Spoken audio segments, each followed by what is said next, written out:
Hello friends, in this video we are going to learn how to do formatting in your MS PowerPoint presentation, how to change the font, how to change the font size, font color, change cases. Like this you can make different changes by using the option available in MS PowerPoint. For that you have to click on the home tab. Inside home tab here you can see a font and the paragraph. Now whichever text you want to change or the format, you have to select that text. Once you select that text, it gets highlighted. Now I want to change the font of this text. Then I will select the text and I will click over here. There are multiple options available of font. If you move your cursor over different fonts, you can see the preview of that font. Select any of the font and it will get applied to that text. Next one is the change font size. If you want to change the font size with a particular number which are available in this list, you can use the number or the select the number and it will change. Now if you want to change the font size with a random number, like if you want to change randomly, then you have to use the change font size or the increase font size, and if you want to decrease it, this is the option. If you want to decrease, just click over there. Now there is a shortcut available for increase font size, control shift greater than sign, and for decreasing the font size, control shift less than sign. Next one is the change font color. If you want to change the color of your text, then you have to select that, and here you can see it is already selected a red color. If I click on that A, it will convert to the red color. But if I want to in a different color, then I have to click on this drop down. Here multiple choice is available. If I select any of them, it will get applied. Now there is an option more colors. If you want to go with a particular shades and like that, you can select it, click OK, and it will convert to that color. Next one is the change case. So for that you have to select the text, and here you can see a change case. If you click over there, there is an option of available sentence case, lower case, upper case, capitalize each word, toggle case. If you move the cursor over there, it will show you the preview of that case.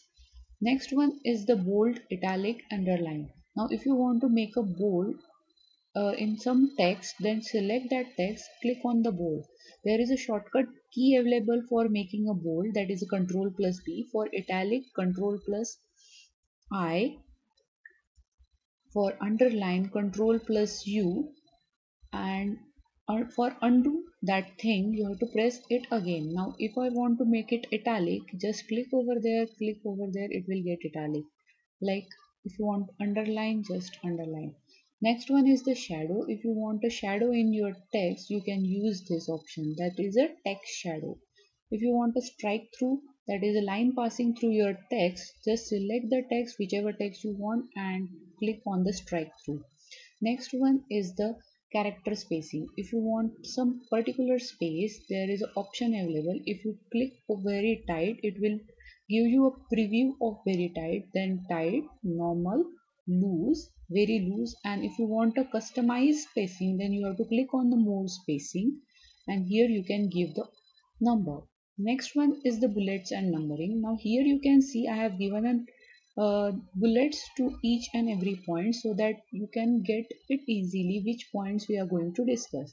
Now if I deselect it, now you can see it is like a lines, different lines, but I want to show it in the points, then I have to use the bullets. So this is the option available here, bullets. If you click over there, there is a multiple option available. If you click on this, there is a options available for the bullets. Same thing for the numbering. If you want to give a numbering, instead of bullets, you can give the numbering also like this. So that is the use of bullets and numbering. Next one is the alignment. So here you can see a different alignment. This is the leftmost alignment, it is a center alignment, right alignment, and it's the justify. If you want a left, you have to press Ctrl plus A. For center, Ctrl plus E. For right, Ctrl plus R. Now it is a left aligned. If I want it in the center, I have to select the text which I want into the center. Just select and it will go in the center. If I want right, it will go in the right. If I want to justify, it will in the justified position. Next one is the column. If you want to convert your old text on that slide into multiple columns, like one column, two column, like this. If I want to convert it into a two columns, just click on the two columns. If you want it into three columns, you can also convert it into three columns. There is a more column option also available when you want more data to be fixed on the same slide. Then you can use the two or three columns. So that is the use of columns. Next one is the line spacing.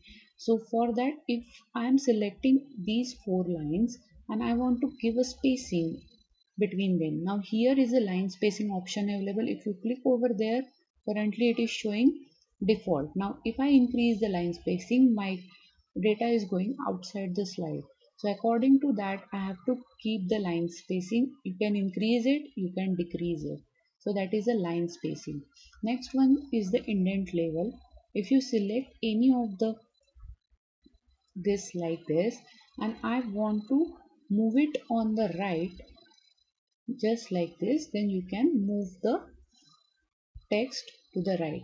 It is very much similar to the tab, but in tab, if you press the tab, it will move 8 spaces. If you use the indent, it will move only 1 spaces like this. If you want to move right, you have to use this. If you want to move left, you have to use this. That is the decrease least level and increase the least level. So that is the use of indent level.